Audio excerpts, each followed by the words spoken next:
In a world where there ain't nothing to laugh about, they're two special idiots now. Hear me out. Chuck's laugh is frightening. Brad's anus is tightening. Brad's got a lot of thoughts to give. Chuck's toxically positive. They're here to laugh and joke with a few little jabs and pokes. Escape from your terrible life. You're a loser and an asshole and you're filled with strife. Funbearable. They're just trying to make you smile. Funbearable. Even though you're pathetic and you're ugly and vile, they're just trying to bring some joy to your day. Even though your family wishes you would go away. Funbearable.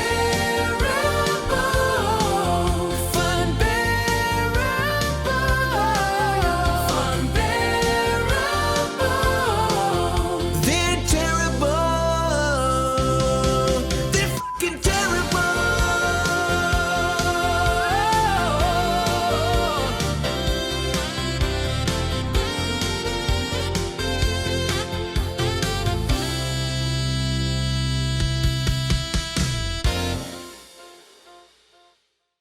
Hello and welcome to a very special episode of Funbearable. Sort of. Not really, but half and half. But kind of. Maybe. A little bit. Yeah. Ish. Yeah-ish. Thank you. I am Chuck Staten, I'm Brad Rohr. and we are reposting an episode that we recorded a little while back with our buddy, Mark Normand. Yes. Mark is my friend. I work with him on the show Tuesdays with Stories, his podcast with Joe List, and we run a great Patreon over there. We have a great show over there. He's a good, charitable human being. He is He's got some flaws. my nemesis. We have a Yes. real will they or won't they energy. Yeah, exactly. And let me tell you, we will and we did and we will again. That's great. Thank you. But so what happened was a couple years ago, we had him on our old podcast, the Chuck and Brad podcast, Yes. the one that led up to Funbearable. But at the time, it wasn't a video podcast. No. So we didn't really have a great way to put it out to our listeners. So what we did now is we're going to repost it this week here. We thought it needs to be in the Funbearable archive. We need to get it in the library. So this episode is an episode we did a couple years ago with Mark Normand at my house in Yes. Warren, Rhode Island. And it actually has a lot to do with Tuesdays with Stories and the Patreon and how we built the Patreon over Right. there. And before we get into it, if you like the show, comment on like iTunes, leave a review and put stuff there. It's not even iTunes, it's Apple Podcasts now. Share the clips when you see them online. We're trying to grow this thing. Subscribe on YouTube if this is one of the first times you're watching us or if you watch us casually. And we have a brand new Patreon. Yes. It's mostly a donation Patreon to keep the show going. It's only $2.50 a month if you like what we do. But we do have the back catalog of the Chuck and Brad podcast on Right. there, which is, like I said, what led up to Funbearable. There are already 386 episodes at least of a back catalog on there. And we release the next one every single Monday. So you'll get another episode of Chuck and Brad and who knows who else. I mean, we had the lead singer of Less Than Jake, the lead singer of Big D and the Kids Table, Kevin Lyman from Warped Tour. A lot of fun people have been on, and all those will be on our Patreon. Also, Chuck's grandparents. Yeah, my grandparents too. But yeah, so this is a really fun interview, and we hope you guys enjoy it. Anything else that's funny we could say? No.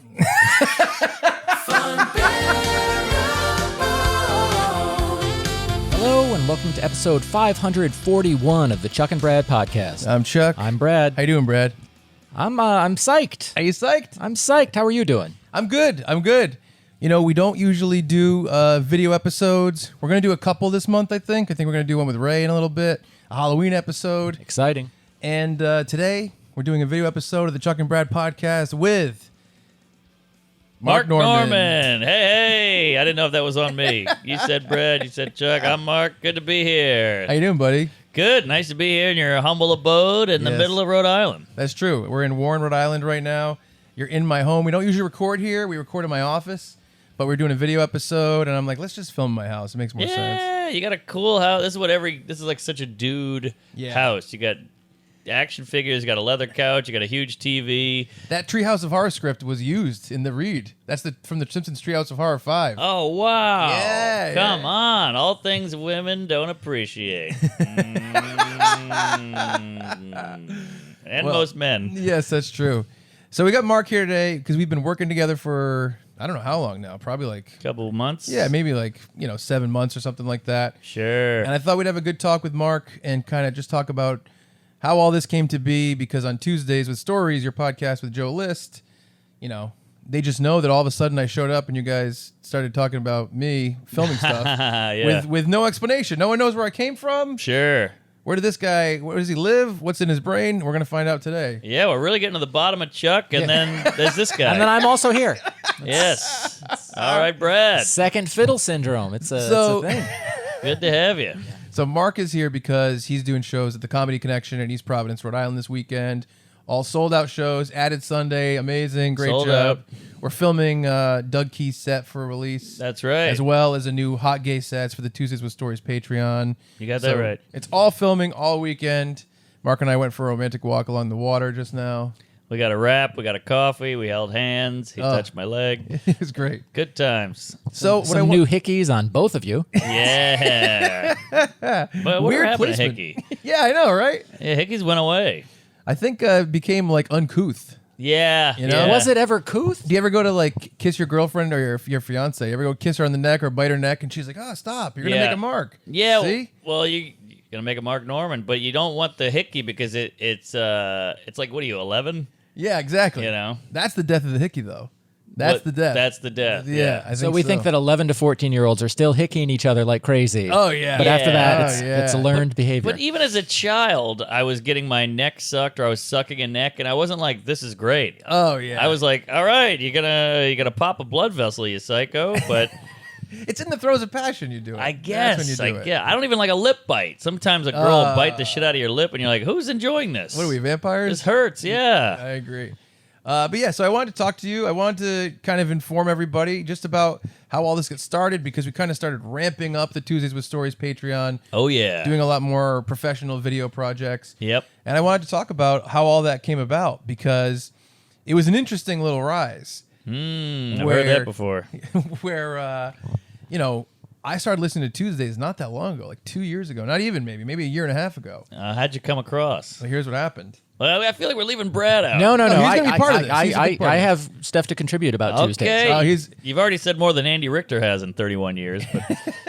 But Brad and Mark are two polar opposites. I'm interested to see how this You works think? out. Oh yeah. How do you fig? Oh yeah. That's because true. you're flying by the seat of your pants. You're jizzing all over the place. Yeah. You're hoping for hickeys. See, whereas This guy- me, planning ahead, all the jizz stays where it's supposed to be. got it. All right. So I started listening to Tuesdays because I was like watching something on YouTube. I edit in my house. I used to edit over here in this editing bay to my left, and I would have the TV above me playing whatever, and I had YouTube on, and it was just auto playing like Yep. comedy stuff after I watched something, and it came up on an old thing that you and Joe filmed. I don't know what studio it was in, but it's you talking about seeing Seinfeld at the Cellar, and he like pointed at you and said something. He was like, you walk by each other, and he's like, "Great set," and he said, "You too," or something like that. that. Was at Gotham. Yes. And so that clip came up, and that's where the hell was that studio? Do you remember that clip? It's a really, really enclosed space with like a counter between you guys. Really? Yeah, it was weird. Very few Ninja Turtle action figures. Yeah.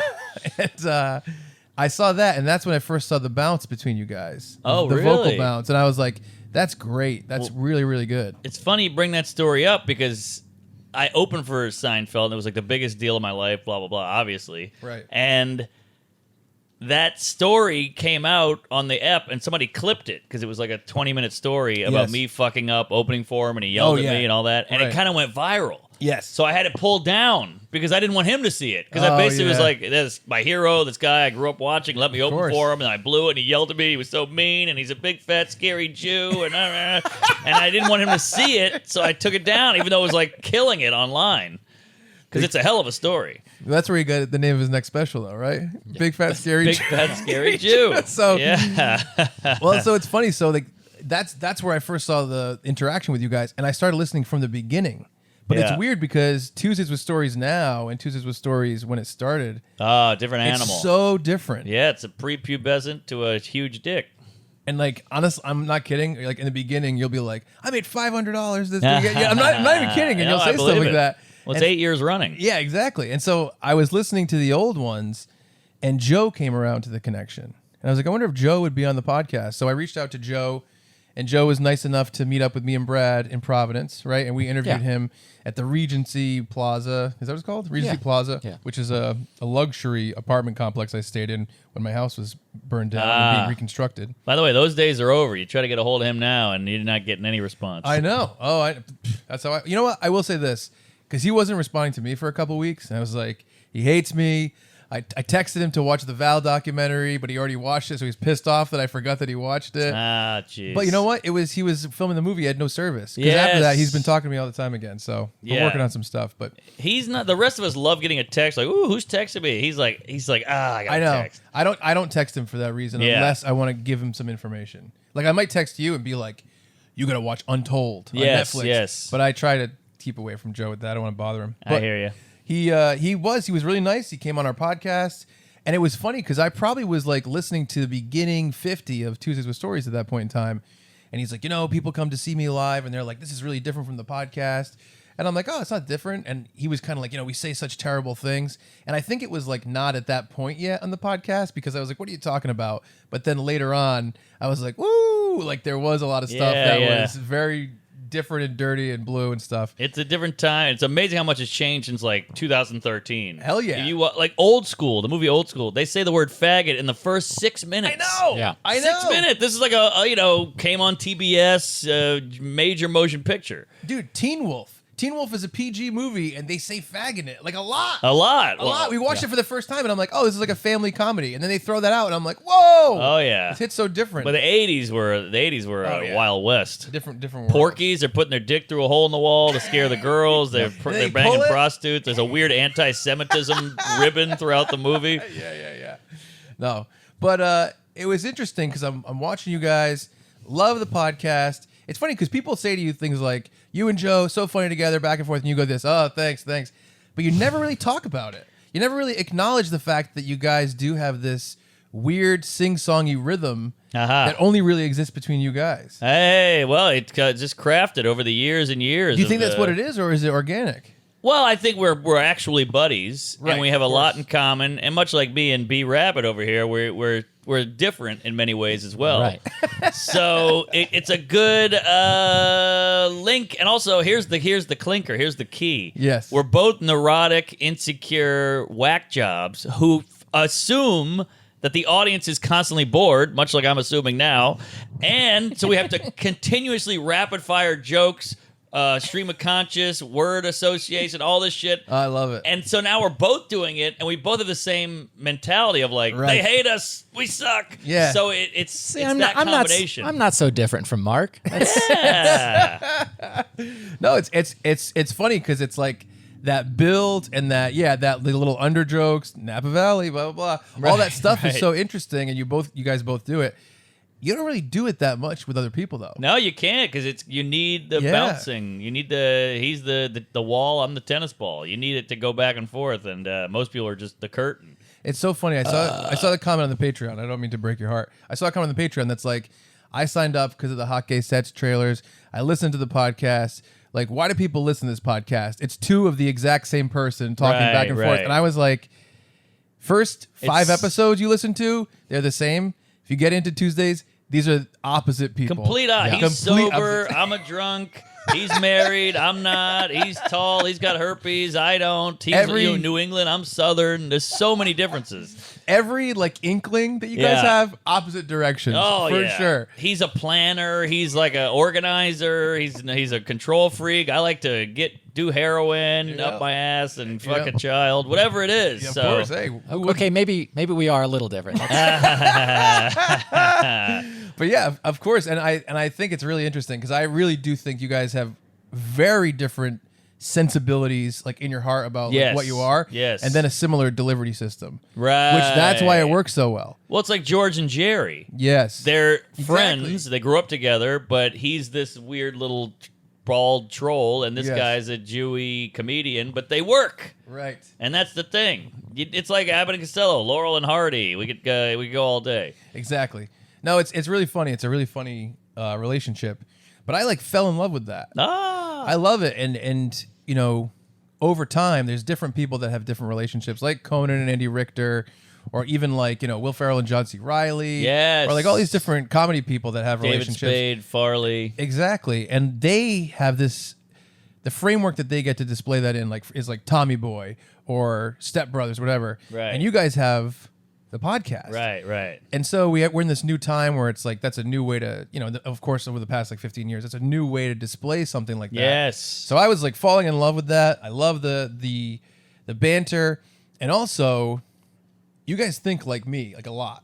And I think I used to have, and Brad can kind of attest this, we used to have like a big friend group, and we were all very similar.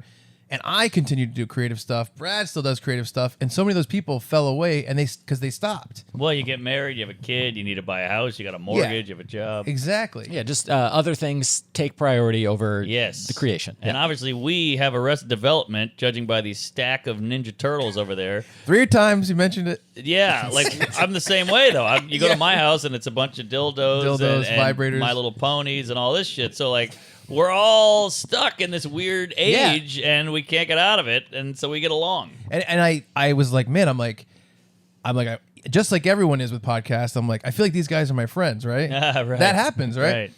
But I've also, at this time, working with Tell 'em Steve Dave, another podcast that's super successful with Patreon stuff. It's Walt and Brian from Comic Book Men and Quinn from Practical Jokers.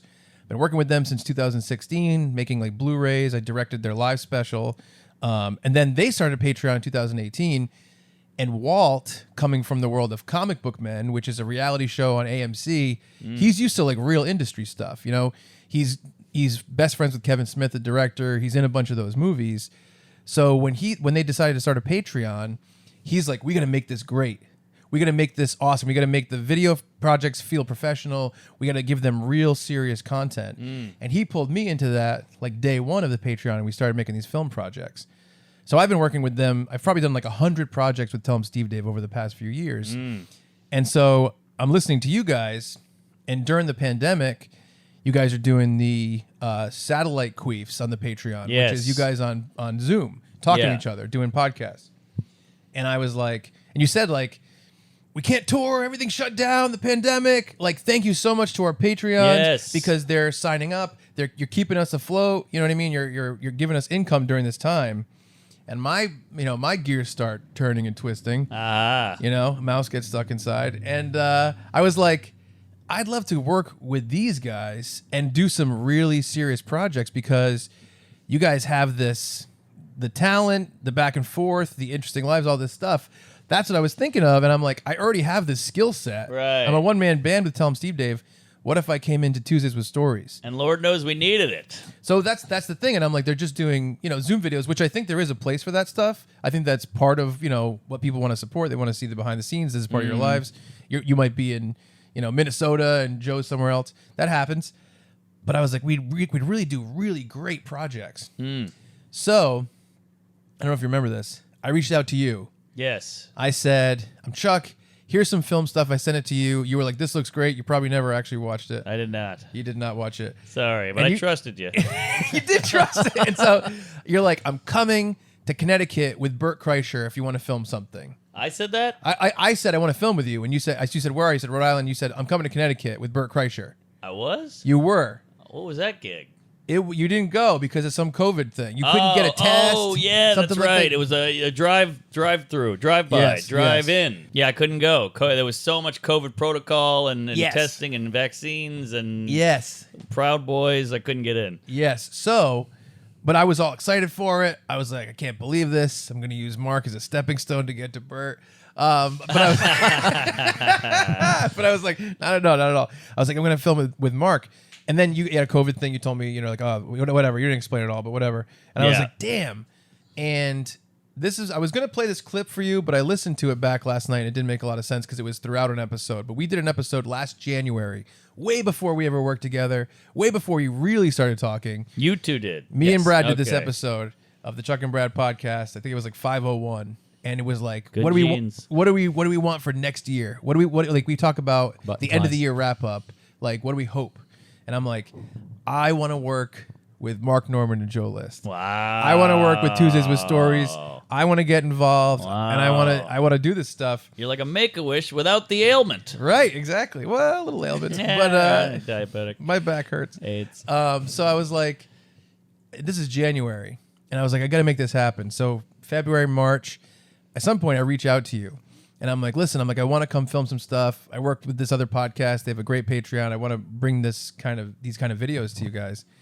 And you were kind of like, oh, cool. And you were kind of like open, but also just like, I'm sure you're busy. You don't know this. You don't know me. I understand that. Whenever I Sure. reach out to someone and they don't answer me or whatever, I get it because it's like, Yeah. you don't know if you can trust someone. Of course. Someone says, hey, I'm going to come in and I'm going to raise your Patreon and then do this. And you're like, yeah. Like, how many people have let you down over the years? Oh my! And I'm Exactly. so gullible that you know me. I'm like a little kid with a candy, and you're a van, and you're like, hey, I got candy. I'm like, I'll get in, and we'll go anywhere. I will go anywhere with anybody. I was abducted twice as a child, but I've had people go, hey, I work with Quicksilver. I'm just throwing out Oakley's, or I Yes. work with Bugle Boy or something. We want to sponsor you. Just give us your phone number and your home address. And I'm like, all right, here you go. Oh boy, you start fantasizing like I'm gonna have all the Bugle Boys I can dream of, and I'm such an idiot. It's like when you buy a lotto ticket, you're not gonna win, but you're like, what if I did win? You start Right. spending the money in your head. Right. So that's why Right. I answer all these, but then some of them pan out. Yeah, that's the thing. So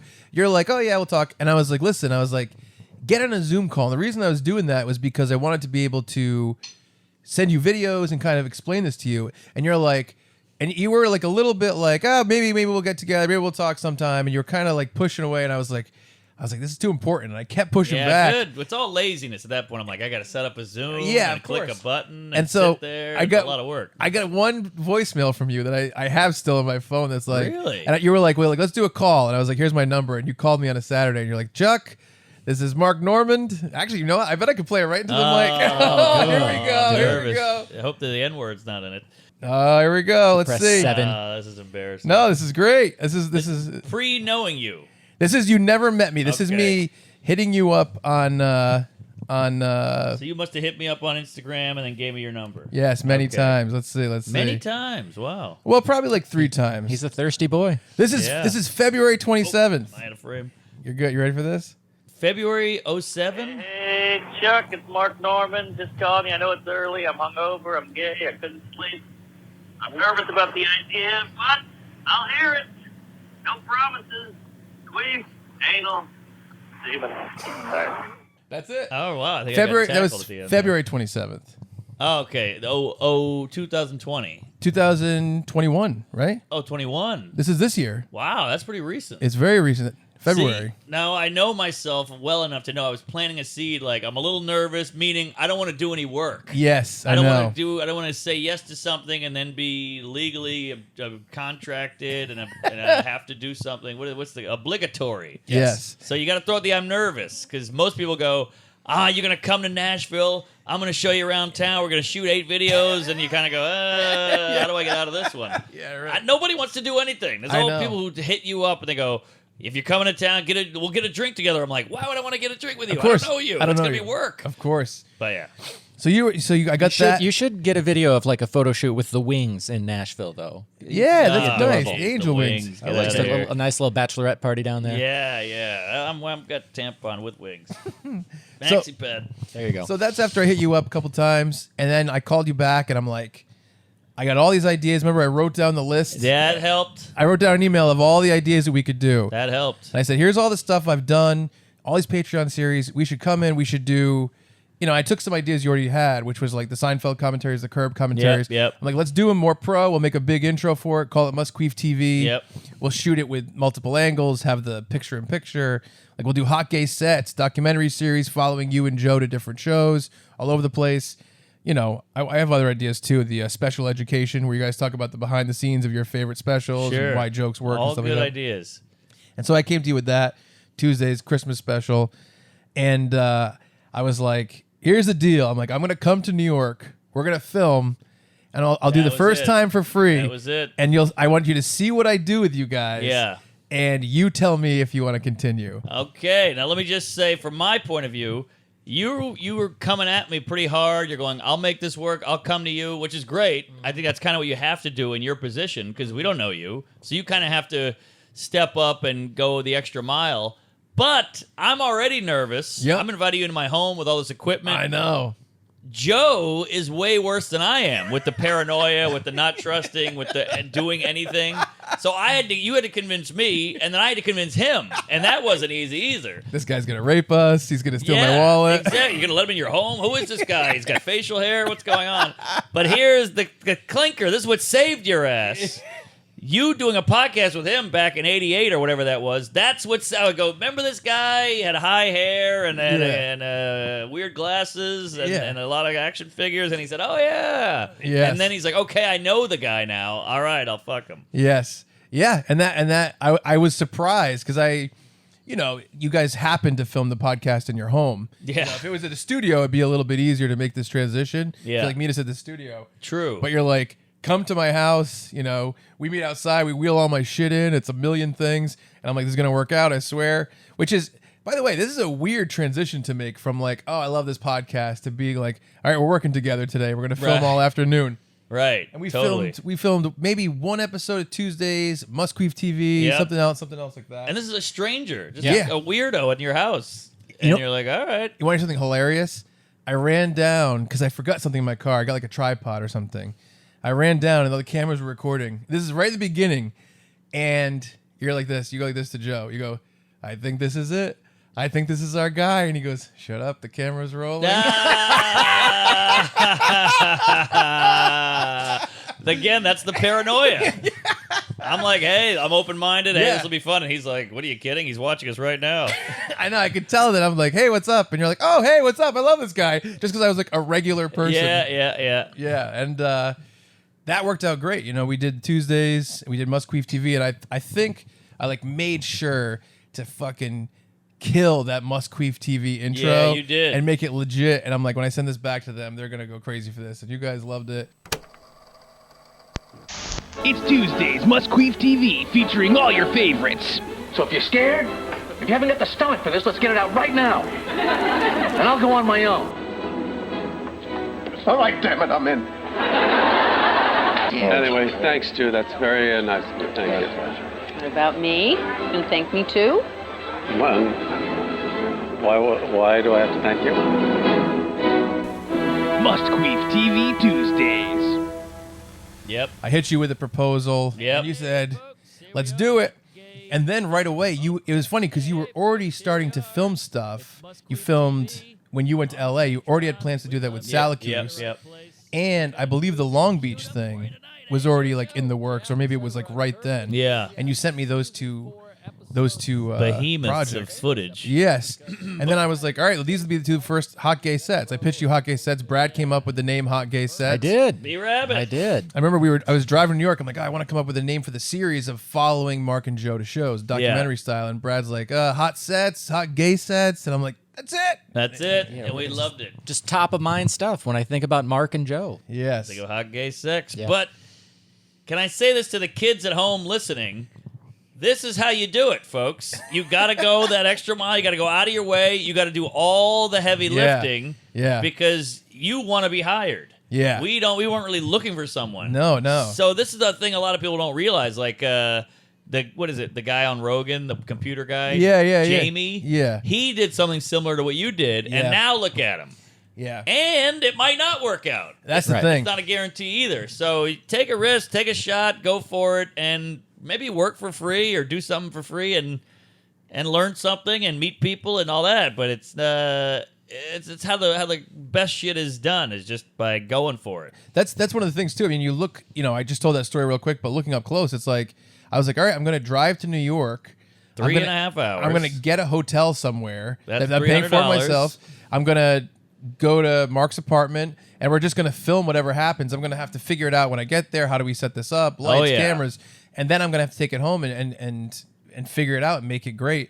And that's like a kind of a scary undertaking, even to be like, I'm just going to take this weekend out of my life or whatever it is. Yes. And just go commit to this where like I might send it to you. You might be like, oh, thanks, whatever. Right. Who knows? Who knows what's going to happen? It's the same. A couple years ago, Gotham Comedy Club said, "Hey, will you do a thing where we bring you in for a Q&A and we fill up the audience with people who want to be comedians and you answer their questions, whatever they have." I said, "Sure, I'd love to do that. I can talk comedy all day." Yeah. So I'm sitting at a dumb desk on a stage at Gotham Comedy Club at 2 p.m.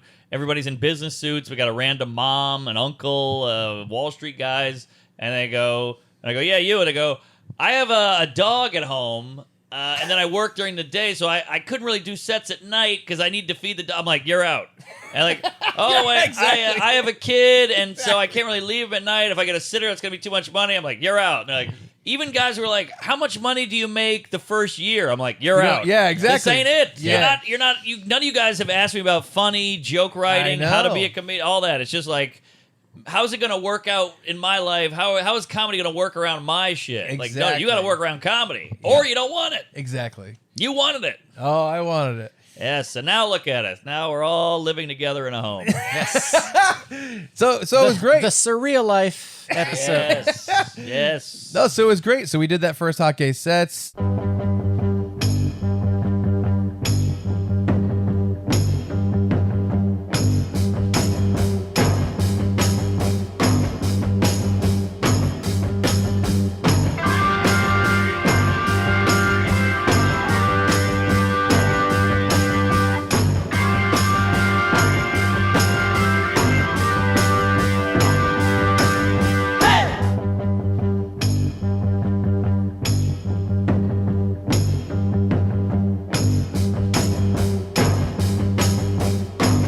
Again, I was like, I got to kill it with the intro. I'll tell you this for filmmakers.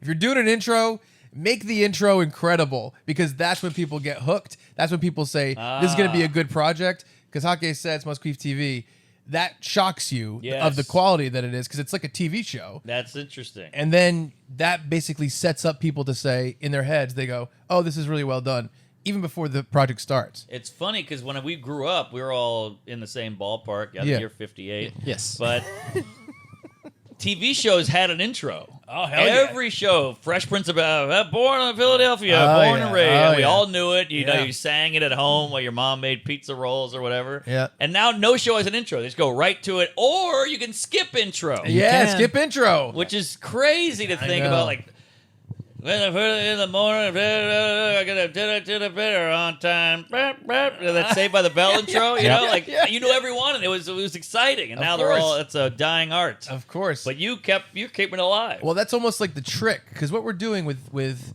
this whole world of independent content, where instead of having a real TV show on TV, you're like, no, we're gonna make it with 3 people, and it's gonna be behind a paywall where all the money goes directly to you to fund you making your projects. Yes.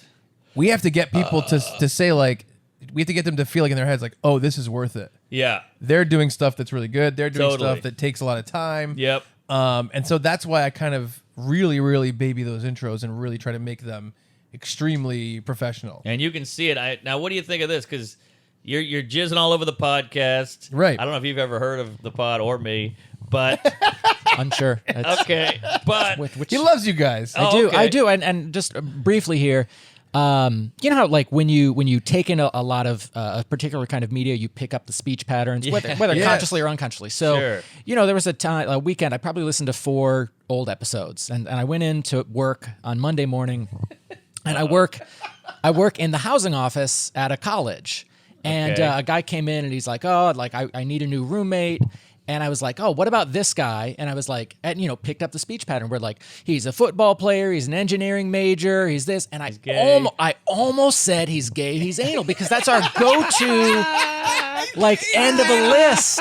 And I had to stop myself. And I'm like, that would have been great if you, because he's gay and he's anal. It doesn't even make sense. it does not. But it still works. Somehow in our world, that works. Oh, And that works. I really had to stop myself at the time, and I'm like, I really have to be aware of when I'm listening to Tuesdays. Yeah, And just yeah. like listening to old episodes of the Chuck and Sure. Brad podcast, I'm in the office, and Chuck said something about, a very old episode about like a hot blonde 19-year-old girl, something like that. And sitting across from me at the desk is a hot blonde 19-year-old. And so I just very cautious, just reach and turn down the volume. And I'm like, I can't listen to my own podcast in the office anymore. You got that right. But yeah, that was my Tuesdays with Stories where I'm like, I have to be aware. Yeah, This is not office appropriate. I forgot my point. You said I was jizzing Sorry. all over the podcast. I'm talking about the intro. Yes. Yeah. Okay, you got it back. Well done. yeah. And thank you for taking the speech pattern and almost getting fired. Yes. But why is it not? Why do you think it's not bigger? Tuesdays? I have some theories, I have but some I'd like theories. your honest opinion on this. Here's my theory. Give it to me straight. Shit right in my mouth. I can take it. One, and you guys have tried to remedy this, it seems like to me. It's hard to link the name Tuesdays with Stories with Mark Normand or Joe List. It doesn't have anything to do with like Bertcast or the Joe Rogan Experience or whatever. Good point. All that stuff is so branded about this guy. Interesting. You know what I mean? So it's hard to be like, Tuesdays with Stories, what's that? And I'm like, you ever heard of Mark Normand? And they're like, oh, yeah. You ever heard of Joe List? Oh, yeah. No, I never heard of Tuesdays with Stories. Oh, that's I never thought about that in 20 years. Right? That's an interesting That's one. one. And then also, I mean, it's interesting because I wonder about the guest thing. That's what I always hear. Yeah, you always hear that you need guests to build it. Is that's what you do. You know what I mean? You kind of go on other people's podcasts, and then you become regular, or they become regular on yours, and people don't want to miss out when they're on yours, and they get used to your voice and your stories. And you guys don't do guests because people didn't like the guests at first. No, they hate the guest. Well, the guests don't know the gay and anal, so they're out. So it's funny. So I was on a recent episode, a bonus episode with you. Me and you did an episode of Tuesdays, like a bonus episode, and great response. Oh, good. But it has to do with the fact that you guys have talked about me so much on the podcast Of that they're course. already like, oh, we like this guy in because the you're like world. Chuck's blah blah blah, Chuck's doing hockey sets, whatever. But there were some people that were like, where's Joe? Why is he in Joe's seat? Why is this like? And they're so like, I'm like, to me, I'm like, I love all the Tuesday stuff. So a lot of people have come on over the years and told great stories. Sure. You know, and I'm like, that's what I wanted to bring to the table. It's Tuesdays with Stories. I wanted to bring a story to the table. And I was hoping that people, and most people did, appreciated that. But some people, I think, don't even think of it that way. They're just like, I just want to hear Joe and Mark back and forth, banter.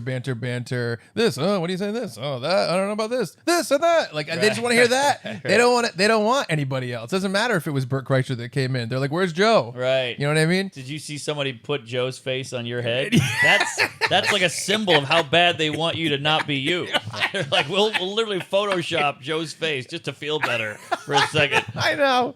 I was like, you pieces of shit. Sometimes I Photoshop Joe's face on my face. Yeah. Normal day-to-day life. I can't decide which one is less appealing. Yep. But still, I know what you mean. So, okay. Guess the name, and I think the third, I don't know if you have another one. I have a remedy, but go ahead.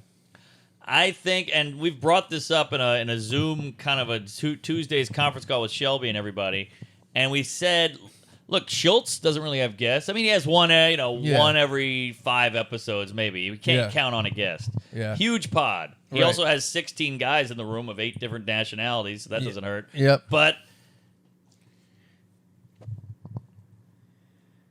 Yeah. also, he's got a different name, too. Flagrant. Ah, yeah. That doesn't have anything to do with him, really, but whatever. Yeah. But I think our podcast looks kind of, I don't want to say rinky-dink, but it's 2 idiots on a couch with one solid camera with a random giant cat on a coffee table and 2 idiots talking into mics. These guys have the arm thing, the arm mic, they can move. They got lights. Yeah. They got a cool backdrop with some crazy colors going on. Yes. And they can cut from one to B, A to B camera, and we're just, it's almost like public access. I know what you mean. Yeah, that's the new podcast, the YouTubing podcast. Yeah. That's like everything is a video. Right. I have a legitimate question along those lines. E! Entertainment Television used to air Howard Stern, and it was multiple cameras. Yeah. I used just to watch recording his show. Yeah, and so how much do you think that influenced, I guess, this current generation of YouTube podcasts? Yeah, I know. Because it's hard to make that fun and dynamic. Right. Even it's just a guy talking to a mic, but they did it. They had a above cam. The lighting was weird. Then you had a hot porn star come in. That you know what? That helped. Yeah. Yeah. I think cut to Robin laughing. I think you're right about the whole professional setup around you in terms of like clips and stuff like that, because then the clips can circulate more often. Like every week I cut a clip of Tuesdays and we put it on Twitter, Instagram, whatever. Yeah, great clips. By the way. Good clips. But you're right. Like, what if it was slicker? Would people be more interested? Would people that are seeing it be shared by someone? Would they be more interested in clicking on it? Yeah. That's a good question. And I could be wrong because I feel like YouTube, obviously I love YouTube, and they're killing it with the stand-up sets. Like Shane Gillis just he's like past 1 million already in a week. Yeah. Sam Morrill, Joe, myself,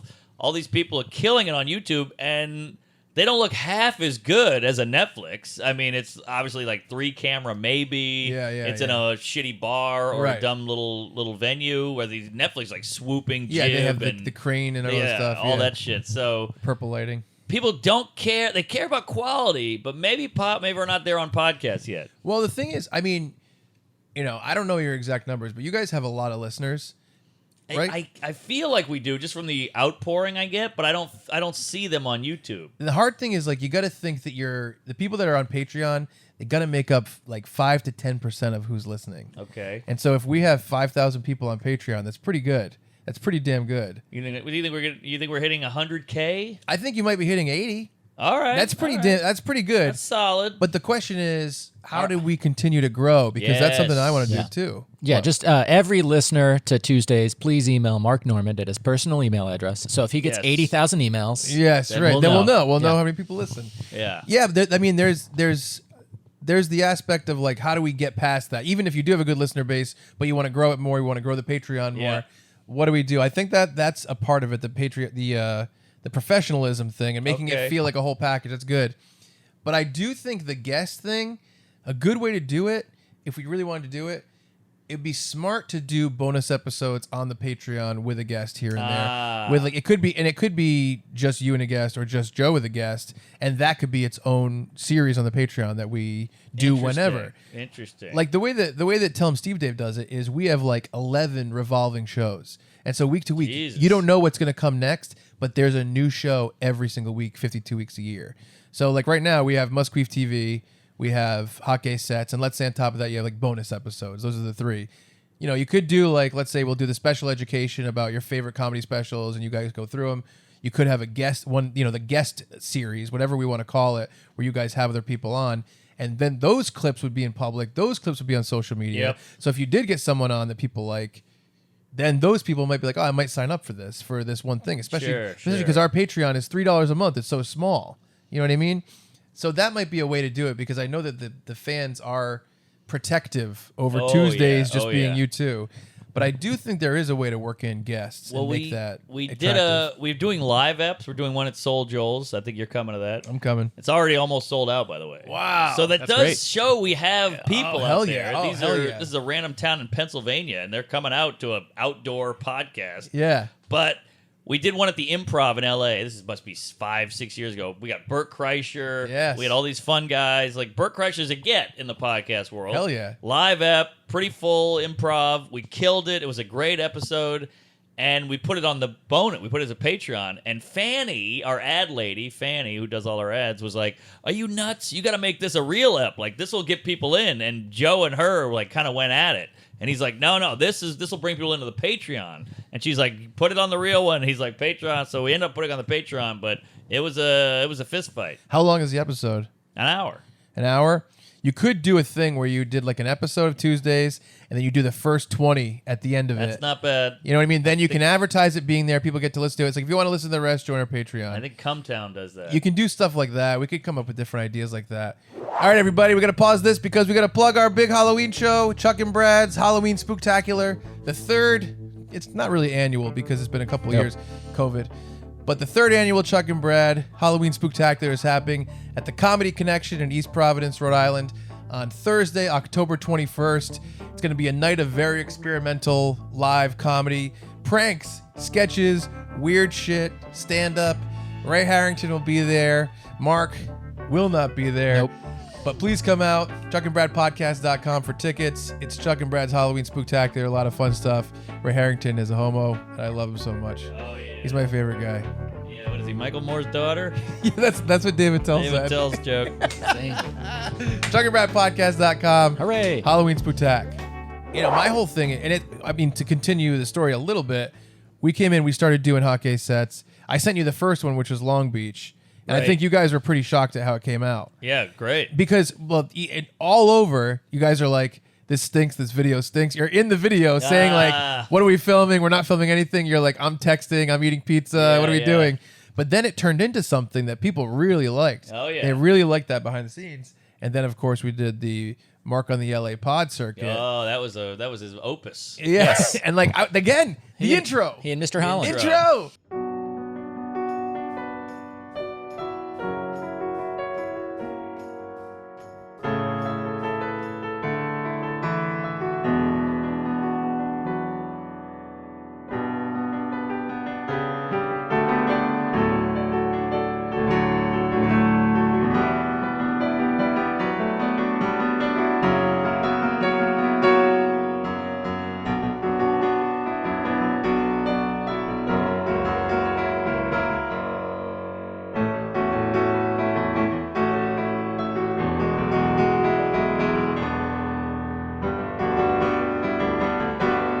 In 6.3 miles, turn left to merge onto US 101 North. LA. We finally got into LA. We're settled in. We got our rental car. We're in the hotel. Now we're heading to Whitney Cummings' podcast, the first pod of 7. Yeah. We did that huge intro with the airplane and all that stuff. And we got to advertise it with, like, Chris DiStefano's in this, Andrew Santino's in this, Whitney Cummings, Bobby Lee, and we got to put all that in the trailer. And then, you know, we did a couple more episodes, and the first 10 weeks we worked together, the Patreon went up by like 35%. Yeah. We got like a crazy bump in subscribers. He's a hard worker, man. Oh, yeah. Oh, it's not because of me. It's because That's not what he said. That's not what he says when we're not recording. It's not because of me. It's because all of a sudden we got to be this team. We got to be this new team where we package all this stuff. But how good did you feel months ago I'm going to paratrooper into this pod, clean this town up, make the Patreon great, get the key to the city, and then you did it. Yeah. You got the Patreon way up. You got great content. You got people buzzing about it. Well, it feels great. What's cool is, remember, this starts from me being like, I feel like these guys are my friends, and now we're friends. Yeah, well, you're also sane. There's some people going, I feel like they're my friends, and they're making a mask out of our own skin and foreskin and doing all these weird puppets in the basement, but you're actually, I know, normal and in the video world. But I am kind of like, oh my God, tell him Steve Dave, the guys from Comic Book Men and Practical Jokers. I'm like, those guys should be my friends, and now I'm friends with them. I'm like, Kevin Smith should be my friend, and now I'm working with Kevin too, and you guys. Thank God you're not doing this with women. I feel like we should be fucking. I got a lot of experience. I feel like I can film it. We'll make a lot of money on it. And the woman's like, I listen to your podcast. Yes. And, yeah. I feel like we're in love. No, I mean, it feels great. But again, it's like when you're any kind of creative person, whether it's a comic, like a writer, a performer, whatever, anything, you work with other people in different ways. You know what I mean? Even though you and Joe are comics, now you have this big podcast that's really successful.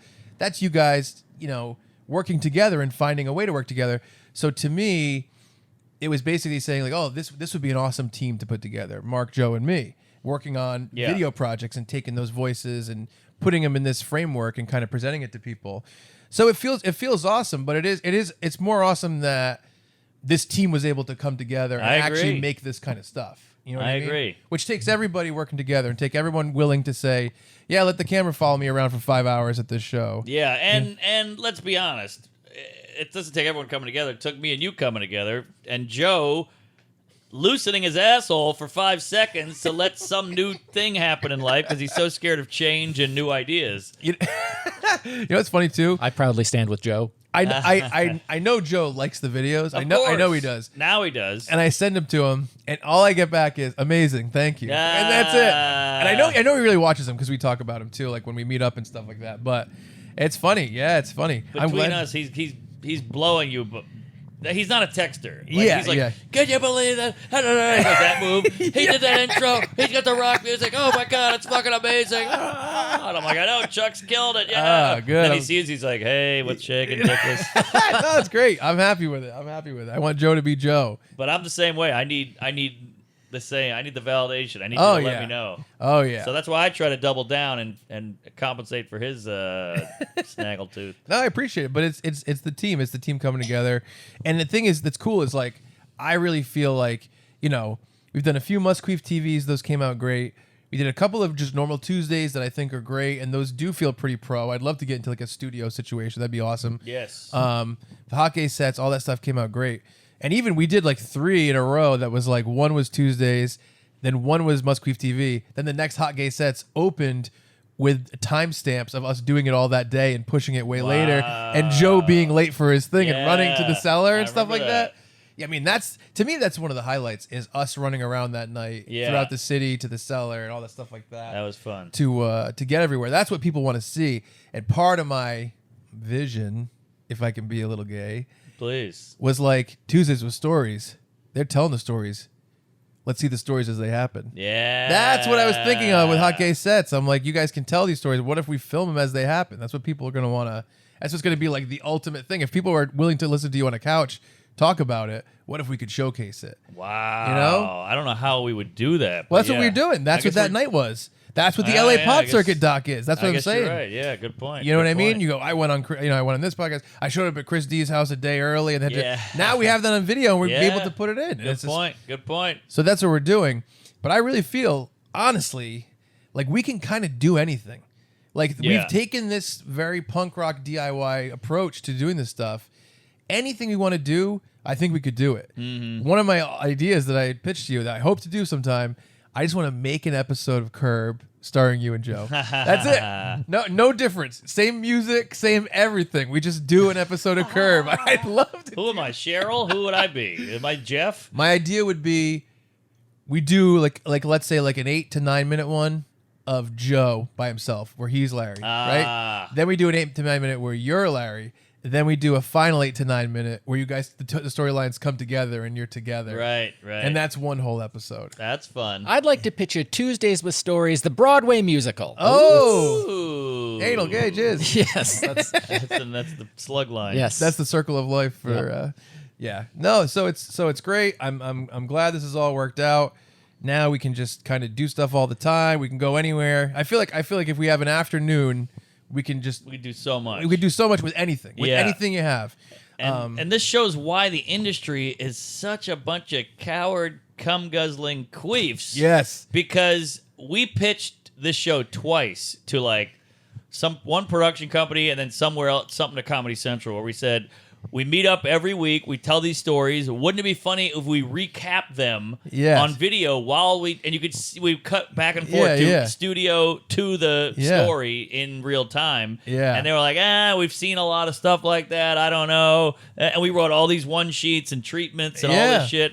Who are you? I don't know. Can we get a black host? I'm like, all right, maybe, whatever. Yeah. You come in, we just do the fucking thing, and it's great. Exactly. And we make money, and we say, fuck you, Netflix. Exactly.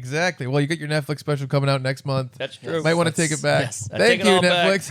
Every now and then they get something right, but I'm just saying, it's like they say no to everything. Everything is a risk. I'm like, this would be so cheap. It's so DIY. I have a DUI. We can make it work, and they fuck it up every time. I know, but that's what's cool. That's what we got this cool thing, and I want to keep pushing. I want to keep doing bigger stuff, and keep coming out with stuff. But I do want to talk to you a little bit about you as well, because one of the things you never talk about. I just mentioned this to you outside.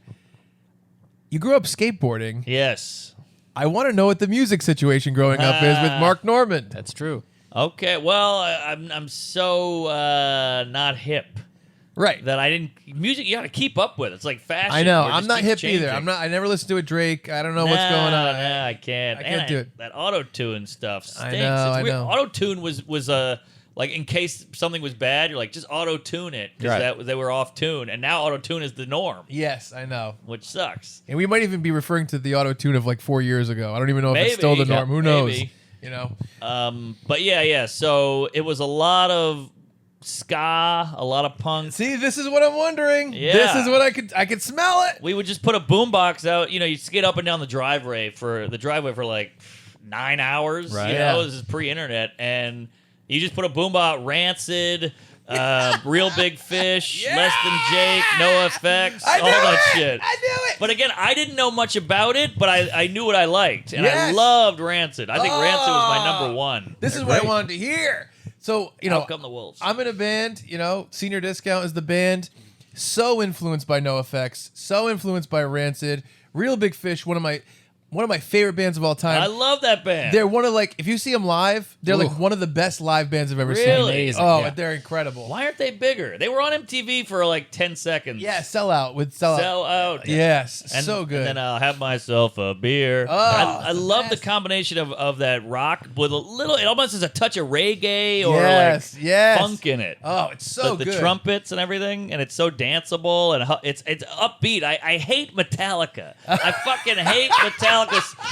Enter night. What are we doing? Well, I'm just sitting in a dark room going. I know. That's what I picture with Metallica. Everyone thinks the trumpets and the upstrokes are so gay with the melodies. I'm like, that's music. That's music, you cunt. What are you doing? I know. Exit night. Off to Never Neverland. Ah, you dork. Get out of here, you dark, brooding queef. Shut up. That's what I'm talking about. See, it's so funny because, I grew up.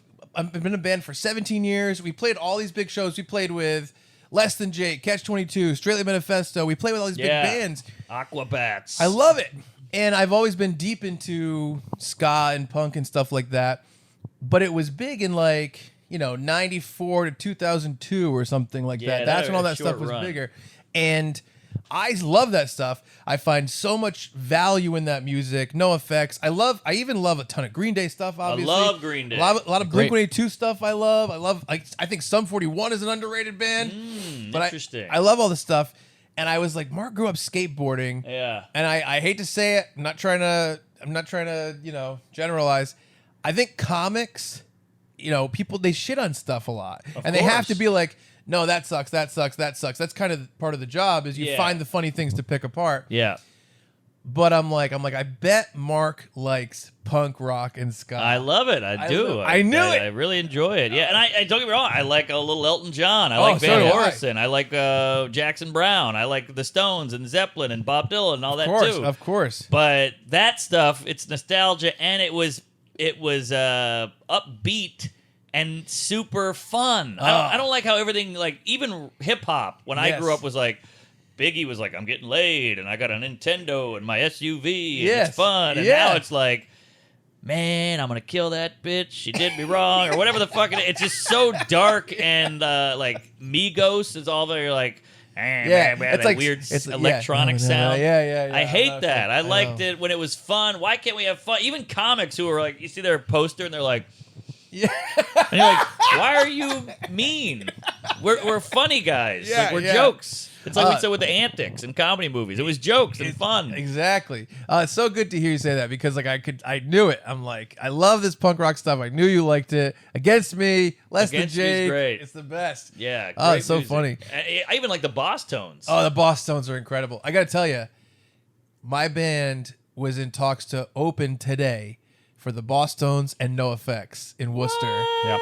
And the guy who was booking the show, who was like, I'm working on it. I'm trying to get this. Last week he wrote us. He's like, listen, I'm having some problems. I can't talk about it. I'm stepping away. Someone else is booking the show and they book somebody else. But I almost had to be like, I got to go play with the Boss Tones and Yeah. No Effects today. And I would have been like, what the fuck? We That's did insane. play. We played with the Boss Tones like 2 Really? years ago. Yeah. We played Warped Tour 2 years ago. What? Yeah. Well, the problem with the Boss Tones is there was like 41 of them. Yes.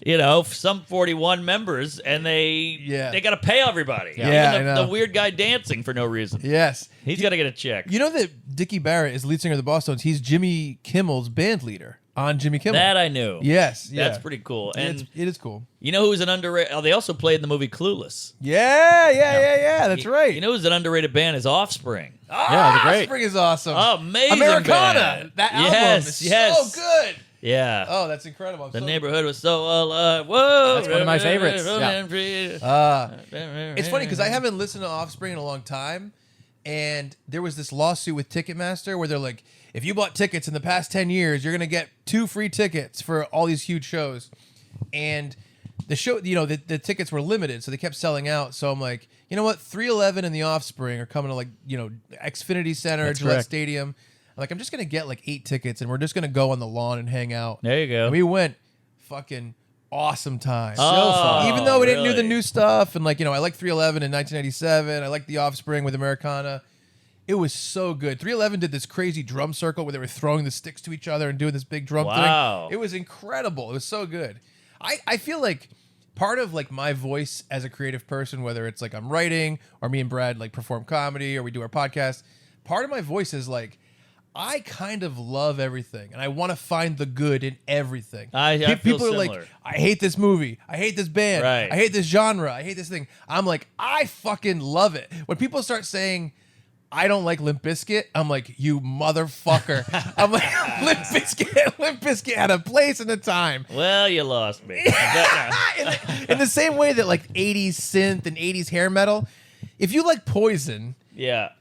and then you have to recognize that Limp Bizkit, much like Poison, had a place and time Of where that was course, appropriate. that's a good point. And there That's was a good these point. big singles and Break Stuff and Faith and Yeah. Nookie and all this stuff. Yes, for 3 years, that was cool to do. I hear that was ya. cool to do. And you got a guy working at fucking Dunkin' Donuts or GameStop or wherever Yeah. saying, what are those pieces of shit? I'm like, what are you doing? Right. What the fuck are you doing? I would put the same thing for words like retard. In that 1992 comedy, it fits. Of course. Right. And you can't get mad at it now because it's the different time. It's like saying you wore bell bottoms in 1978. It's like, yeah, it was 1978. Of course. And I saw a tweet one time and it said, how dare this 1985 movie doesn't know that it's 2020 or something like that. And I was like, That's funny. exactly. That's funny. But yeah, no, I love everything. I want to find the good in everything, and even Yeah. if something is not for me, I'd rather it be I understand why people like that, and it's just not for me. Now, where do you stand on this whole rock is dead? Because it really has had quite a fall. I mean, we went to go see Green Day and Weezer in a sold-out Fenway Park 2 weeks ago. Oh, sold out. Okay, Sold out. But again, those are 30-year-old bands. Sure, I agree. So could you get a band that started 5 years ago? I know. And sell out anything with a bunch of white kids going? It's so funny because you grow up and certain things are they're from your time. Like for us, Green Day, Foo Fighters, Sure. those are current bands. Now they're Pearl Jam. legacy acts, Pearl Jam. Yeah. Yeah. Pearl Jam's still cooking. I don't know. They are. I think maybe in the past decade, the band Imagine Dragons was a big deal. I don't know them. Oh, there was one song I liked though. They're the ones that had they do have some songs that really. They had Thunder. They had I like Thunder. not Intergalactic. Yeah, it's a weird song. It's like Inter something. It's like and I know I don't love it, but they did break all the records of a rock band hasn't been in the top 10 since this time. Oh, really? It was a historic All thing. right, all right. So is rock dead? I think that the answer is kind of yes, because people have so much more access to make electronic music themselves, and it's so much easier and it's so much more accessible all the time. Right. Because I think it is one of those things where you can be a guy. I mean, even Ed Sheeran, who I don't really know Ed Sheeran. Oh, he's big. He's a lone guy though, right? Yeah. He's doing everything by himself. He's making guitar loops and shit like that. Huge celebrity. I think it's easier to do that. Plus, you got to think that people want music to change its sound. You got to think disco and then synth 80s pop Then and then grunge. then punk and then whatever hard rock But metal does that stuff. mean that eventually it'll? Because now you see a lot of young guys, black, white, women, whatever, wearing Nirvana shirts. Oh Yes. yeah. And you're like, oh, Is it going to come back around? I think. Is it gonna come back around? I think the sound of an electric guitar will be a new, retro thing that is cool again. I think so. Right. But you're going to find people who are savants who find a way to mix it with the new stuff, with the electronic stuff, right? You know what's funny is in the 80s, Aerosmith was this big giant legend band, and they brought in Run DMC and did a video together. Yes. And it kind of brought Run DMC into the mainstream mainstream. or the white rock culture. Yeah, the white culture. And now I almost feel like a Kanye has to bring in a rock band to bring them into the white mainstream. Yes. Isn't that weird? Of course. It's flipped so much that it has to be reversed. Of course. No, I completely agree. I think it's going to come back. I'm a Frank Turner guy. He's got a new single. He's a rock guy. Yeah, Frank Turner's and great. you know, he said one of his lyrics from a previous album is like, "This shit wasn't fashionable when I fell in love with it." Yeah. And I'm like, you know, he recognizes where rock music is, and he's like, I don't care. I'm gonna keep putting out music that I like. I agree with that too. I mean, I fell in love with, like, we were talking about antics and comedy. We were talking about how, like, there's comedies from, let's call it 10 years ago, 20 years ago, whatever, where it's like the story is like, this crazy thing is happening. This crazy, and that doesn't exist anymore. It's like, you know, Seth Rogen got someone pregnant. It's like, you know what I mean? It's like right. the new stuff is like, no, let's be relatable. So let's do a comedy that's about a thing. It's like, you know, what's it called? Like living with other parents or whatever, where it's like people get divorced or like all the stories are like a normal thing happens. Yeah. And we see funny people in that situation. Right. Not like this crazy shit happened. Yeah. And I like, same thing with Frank Turner. I love the antics. I wish they would have that. I mean, even like Hangover is a good example of that, where it's like that kind of stuff doesn't get made anymore either. Rarely, yeah. Trading Places, Coming to America, even Groundhog Day, which is such a great comedy. Yeah. One of my favorites. Yeah. It's got some philosophy to it. It's got some poignancy to it. Yeah. But it's still so great. Yes. They don't do that anymore. That kind of like I feel like before a comedy, like Animal House is a good movie. Right. But it's still hilarious. Oh, yeah, exactly. You know, a Caddyshack, just funny for funny's sake. Like Airplane, they do a scene where the plane is like crashing, so they all panic and all the shit falls off the ceiling, and then the woman runs by naked. Yeah. And you're like, that was just for the joke. Right. Yes! They don't do stuff just for the joke anymore. I know. It's so ridiculous. I remember a Simpsons episode once, Homer's trying to cook something, or he's trying to make something in a lab, and it catches on fire. Then he tries to make another thing in a lab, and it catches on fire. And then he's like, fuck this, I'm having breakfast. And he makes breakfast, and he makes cereal, and it catches on fire. Yeah. Just for the joke. I love that. I love it. I love that stuff, and it's funny because it probably is because of when we grew up, this stuff was more normalized. So when we're falling in love with that, that's what it is. Maybe. And we stick with it, but I still find the value in that, much like Limp Bizkit. Yeah, I hear you. Yeah. Not exactly the same. I get it. I so think there's a couple real guys like Tarantino. Oh, yeah. Is still making cool shit. Oh, hell yeah. Because it's gotten so corporate and it's gotten so safe that you have to like make a movie. Marvel sells people like Captain America or whatever the fuck. Yep. Right. We'll do another one of those. Avengers. We'll do another one of those. Yeah. What's something that people like? I know. Me or what is it? What's that thing that people like? That they made? Minions? Minions. Yeah. We'll do another Minions. Now we're on the 14th Minion. We're on the 14th Fast and Furious. I know. But they're too scared to take a shot. I know. That's what they would never make Pulp Fiction today. No. Is all the thing. You know what I mean? I'll say I think there are still independent voices, but usually coming up through the ranks of horror films. That's true. And That's true. because the budgets are a lot smaller. That helps. You know, if there were a studio like Blumhouse, Yes. devoted to comedy, Yes. you know, making $6 to $10 million comedies, I think there's a place for them, but I don't think that studio exists, or if it does, I don't know about it. Well, some billionaire should go, hey, I got a bunch of not free income, but passive income. Let me just give this guy a shot. Well, when we Or get gal. when we get the checks for this episode of The Surreal Life that we're currently filming. No, boom, I we got think it. that, you know, one of the things is like horror. They say horror is the only genre where the fans will just go see it because of the genre. Yeah, they don't care that's what it's true. about. They don't care who's in it. They're like, Action I a wanna- little bit. a but little bit horror action too. more. Horror, yeah. Especially like, did you see? Paranormal. No, the one where the Paranorman. the STD one. It follows. STD. It follows. You ever see What? that? Is that about herpes? So it's, dude, it opens and it's this girl banging this guy in a car, and she's like, I'm so sorry, and he's like, what do you mean? She's like, I'm so sorry, I had to do this. And you have sex with someone, and this demon is following you, and if you have to have sex with someone else to pass it on, and the movie is fucking awesome. It's an excellent movie. What a premise. It's great. It's really, really good. A lot easier for the lady. What about the nerdy guy who's like, I can't get laid. He's dead. Nobody will fuck me. He's dead. That's It's Brad circling the world, Yeah. running away from this demon. running away from the demon. It just follows. That's when you get an escort at some point. You're like, fuck it, I'm paying for this demon to get out of me.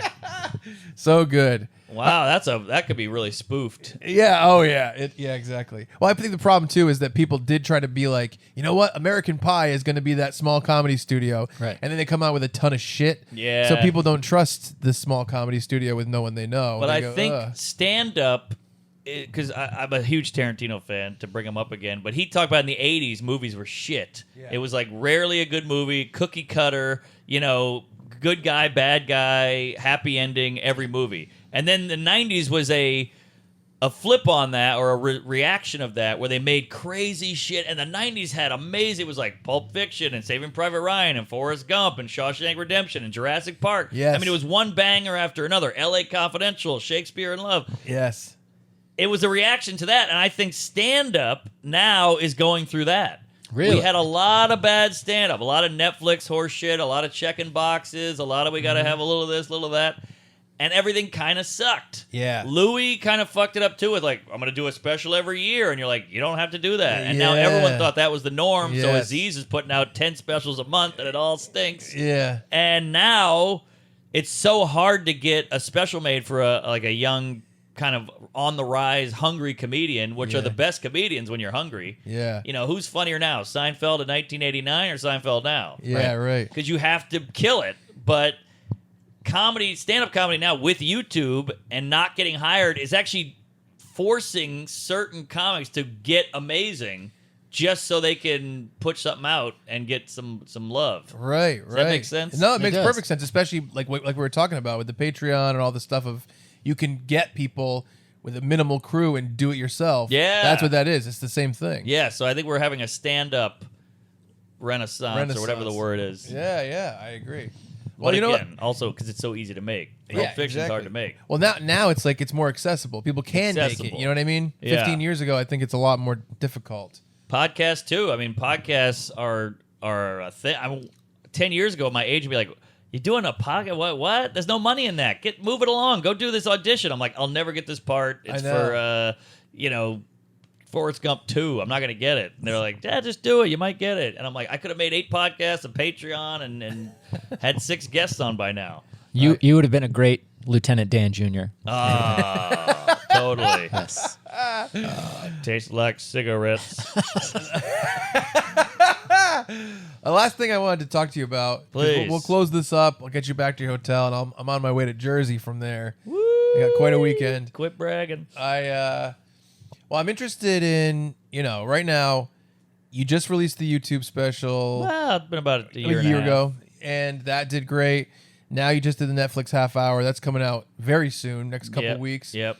And I'm interested because people don't really ask you about this. You're a comic, you're coming up, you've done all these things, you've checked all these boxes. Like, what does your perfect career look like? Ooh. You know what I mean? No one ever talks to you about this. And like me and you actually work together. We can make a lot of this happen. We can do it ourselves for a lot of it. Yeah. What do you want? What do you want to do by the end? Like, what are you like? If I toured successfully for the rest of my life, that's all I want. Or are you like, I want to make this. I want to do this thing. I want to know. Now, that's a good question. And I've thought about this quite a bit. And a lot of comics I don't think know exactly. Because most comics think, I'll get really good. The industry will tap me on the shoulder. They'll put my special on HBO. And everybody will watch it. And I'll be huge and famous and getting movies and TV and da-da-da. Right.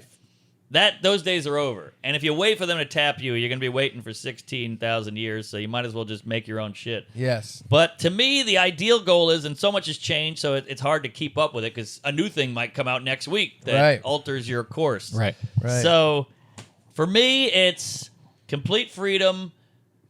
Make podcasts you want to make. Hang out with the people you want to hang out with. Sell tickets. Yep. Got to sell tickets.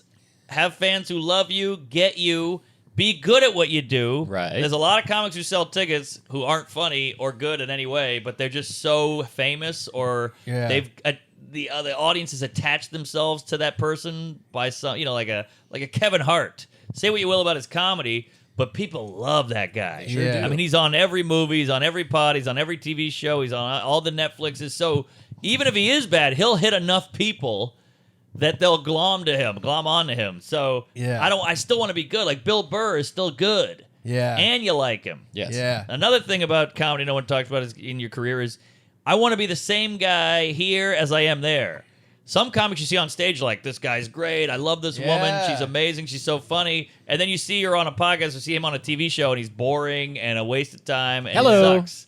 Yeah, but it's okay to be boring as long as you're boring both places. I am. There you go. Such a coincidence. True blue. Yes. You like Nate Bargatze's the same guy. He would be in here, same guy on stage. Norm Macdonald, same guy, same guy. Chris Yes. Rock, same guy, same guy. Seinfeld, same guy, same guy. And that's a huge thing. So Yeah. sell tickets, be comfortably financially. Yeah. Go do the road when you want. Do gigs you want to do. And make stuff you want to make and be able to make it. And I don't need fame. I don't need Seinfeld. I don't need Ray Romano type life. That to me, that's crazy. Yes. You can't go through an airport. We went to a sandwich place, a coffee shop. We'd get mobbed. That seems like hell. Yeah. I would never. Anonymity is wildly underrated, and you don't realize it till you lose it. Yeah, that's good. Did you so- say that? You get that Huh? from somebody? I just thought of that. That's pretty Put good. it on a You t-shirt. should remember that. Yeah, That's a good. long T-shirt, but yeah.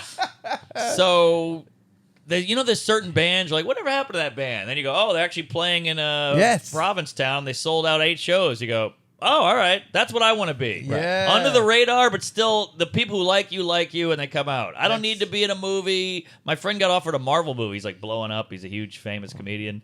And he turned it down. And I was like, you can turn down a Marvel movie? That's like everything you hear is like, what, you get to be in a superhero movie? What are you, crazy? He was like, nah, I don't want to be in the machine. I'd Yeah. rather just do my shit. And I'm like, Yes. I love it. Good, smart move. He's like, once you're in the machine, they can fuck with you. That's Wasn't, really interesting. What wasn't? I want to say it was Louis offered like the White House press correspondence dinner at some point. I And, think and, so. And he said, he initially said yes, and then went back because he's Yeah, like, I think you're that's, right. That's just too much. It's Yeah. too much. Yeah. I'm a degenerate, dick joke telling alcoholic. Yeah. I don't want to be propped up in this. They go to the Oscars all of a sudden, and some comedians at the Oscars, you're like, what are you doing there? Yeah. Yeah. You're a fucking nightclub retard. You know? No, that's great. That's good to hear because like that's kind of how I think too. And I think the idea of being like, here's my voice, here's what I bring to the table, and I'm open to whatever comes as long as I get to keep doing that. Yeah. That's yeah. really cool, and I think that's the way to go. I mean, I've had a really strange like the way that I'm trying to build a career as well with doing like, film work and comedy and all these different things. And I've kind of been like, I don't know, I'm just open. And for me, like getting into like independent filmmaking, which is what we do, that's what I do with all the people I work with, didn't exist when I went to school for it. You know what I mean? The idea of like, Yeah. no, you can work constantly making documentaries for your own private channel that you do, or you can work with the people you like and come up with stuff. Like that didn't even exist as an option when I wanted to be when I was planning on being a filmmaker. So I want to say, same thing. I want to be open to what comes as long as I get to do the things that I want to do. Yeah. I'll say one of the reasons I was like, this is going to be really valuable if we make the Patreon really great and really successful. I kept thinking, I'm like, Joe is not always going to want to go do comedy 40 weekends a year. No. You know what I mean? No, he's already there. I know. That's what I was thinking about, Yeah. though. I was like, it'd be awesome to get these guys this, all of us working together, this level of comfort of like, no, we just keep making these projects and these people love it. And that's a big part of how we sustain ourselves. And it's a really cool thing. And I love that because that's why even though you started as like a comic, however many years ago, 15 years ago, 17 years ago, now it's like, well, I also have this podcast. Yeah, and also of this, course. It's like that's being malleable. Yes, That's being open yes. to the changes and saying, no, my voice still works. Yes. No, my brain still works in this And medium. that's And now I'm huge. going to change. And you didn't have that in the 80s. Exactly. You had one thing. And You that had was one it. thing, and you had to bank on it for the rest of your life. One thing I will say would be nice is I was with my nieces, and they're young. They're like 5 and 7. Yeah. And I was trying to find some bullshit for them to watch, and I put on this Christmas movie, like a Pixar-y animated type movie. Yeah. And Norm Macdonald was the voice Oh, in the yeah. movie, and I was Nice. like, oh, it's called Klaus. It was like a Santa Yes, thing. yeah. Netflix. Yeah, and he was the one. I was like, "Whoa! I didn't know he did this." And he never talked about it. Never came up. Whatever. Right. But I'm sure he got a sweet paycheck. He Oh, hell definitely yeah. did. And he was kind of funny in the role, and it's for kids, and it was nice. And I'm like, that I would love to do. Like in your golden years when you can't be doing the funny bone in Poughkeepsie, Yeah. but it'd be nice to go to a studio, knock out a couple of Pixar voices, and then get a check and go home. Yeah. No, that's great. That would be one thing career-wise Yes. I would like, but I don't need to be in Transformers 12 or have a sitcom. Sitcoms suck. here's We here's could make my our own sitcom. yeah, exactly. Here's my sub question to the last question. Then this is this final thing. Like, would you want to do like this is one of the things I haven't really approached you guys with. Would you guys do like goofy shit for the Patreon. Stuff that's a little bit less just like, here's my life. More like, what if we were a little bit more performative? Like a little bit more like if we came up with sketch stuff or stuff that was like green screen stuff or something. Yeah, sure. I think it'd be cool to put you guys in that scenario. I would be down. Joe loves to act. That's by the way. thing. He likes to act, and to me, if it's just low effort, Yeah. we're in. Anything low, if we can shoot it in one room, if we can knock it out and the whole thing in an hour, then we're in. Because I do a ton of stuff with Tell 'em Steve Dave that's a little bit more theatrical. You know what I mean? Where people are dressed up and they do these different things. And I think the people that are big fans of that, when they see like clips from it, they're like, I got to see this. I got to see this person do this thing. Right. Like, you know, let's say you and Joe were reenacting a new McDonald's commercial as Ronald McDonald in The Grimace. Like, that sounds fucking crazy. But if someone saw a clip of that and they're like, this is available on Patreon, they're like, what the fuck is this? I got to see it. And I think that's part of it. That's that would be a lot of fun. Oh, hell yeah. We would do that, but again, one room. And One if you were McDonald's. like, oh, we got to go buy face paint, be like, it's over. You blew it, it's done. We're like a boner. We're like one phone call and the thing goes away. That's hilarious. All right, buddy. All right. Well, thanks for doing the podcast, man. Thanks for having me. It was a lot of fun. This is a Good lot of fun. questions. Oh, thank you, Good thank you. couch. Weird guy. Yeah, Fun he's strange. times. Yeah, it's good. Well, folks out there, if you have questions, comments, concerns, or otherwise, send us an email, chuckandbrad@gmail.com, or find the email link through chuckandbradpodcast.com. Thank you so much. Oh, you know what? Before we go, let's just say if you want to listen to our podcast, chuckandbradpodcast.com, find the Chuck and Brad podcast on any podcast app. Do it. We've interviewed lead singer of Less Than Jake. Whoa. Lead singer of Bowling for Soup. Whoa. Casey Jost. Whoa. Jeff Tremaine, the director of Jackass. Whoa. He's been on our podcast. We did that Tribeca Film Festival. Wow, how's he? He's fucking awesome. And I He's said great. to him, I said, you know, with the film projects I do, I'm like, I always want to top the last thing. With Jackass, that's the epitome of how do we top it? What do you think? And he goes, never worry about topping it. Just worry about doing the next good thing. Interesting. Which is cool. Interesting. And Jackass is like that. They don't always top it. They're just doing great stuff consistently. Interesting. Right? But Jeff Tremaine has been on. Christina Ricci has been on our podcast. I interviewed her live at Comic-Con. What's she like? She was amazing. First of all, she's beautiful. Beautiful I lady. love her. Oh, I had to keep all my got a five real head on feelings. I had to jack off 3 times before we went on stage. But I was like, you looked at the camera because you hated that. I did. Well, I did hate it. He's being safe. You know who else has been on our podcast? The guys that played Kevin and Stanley from The Office. Whoa. We interviewed them, and it was great. It was great because I gotta pee so bad. Oh, wait, I'm listening. No, it's Keep all right. going. All right, Thank you guys. I'll talk about it as you're peeing. Keep going. We did it at Comic-Con. We moderate at Comic-Cons. Yeah. Nerd alert. Yeah, that's right. And so, so tune into the podcast. And, so we have a lot of fun. We do this every week, whatever. We talk to people, comedians, filmmakers. We talk about movies, comedy, whatever. And I want to thank our guest, the ghost of Mark Normand. May he for rest being in here. peace. He's peeing. He'll be back. Thanks for checking us out. That's all I've got. Should we This end feels without weird. him here? He's coming. he's I can been- hear him shaking. I can hear him shaking it. Woo, it's a small one. It's little. Oh, he's shaking his balls now to try to trick me. I can tell. I can hear him. He's shaking. There are 3 different. Wait, is that a 4th? They're like real small maracas. Yes. He's back. Perfect. All right, Yeah. thank you. Thank you, buddy. I can't wait to watch the Ricci episode just to see what it looks like to see a guy who Oh, post jerk. We didn't get to film it because it was at Comic-Con. Ah. We're filming. We're gonna do Rhode Island Comic-Con again this year. That's the goal. We'll film everything. And Who's gonna listen to that? It's all visual. well, so yeah, I know. Anyway, yeah, so a lot of people have been on the podcast, released a lot of episodes, and it's a lot of fun. And hopefully we'll podcast more once in a while together. Yes. That's fun. I think we have a good time. I agree. It's fun, and thanks for having me. I want to have Joe on again because we did it before when I was all stuck up and I was like, oh my God, it's Joe List. And so he was like, Yeah, you don't want to know how many times he had to crank it before we recorded Joe List. That's the button. That's the button. You There's got your button. one. All right, Brad pulls it Brad. out at the end. That's all I've got. That's all I got. Deuces. Praise Allah.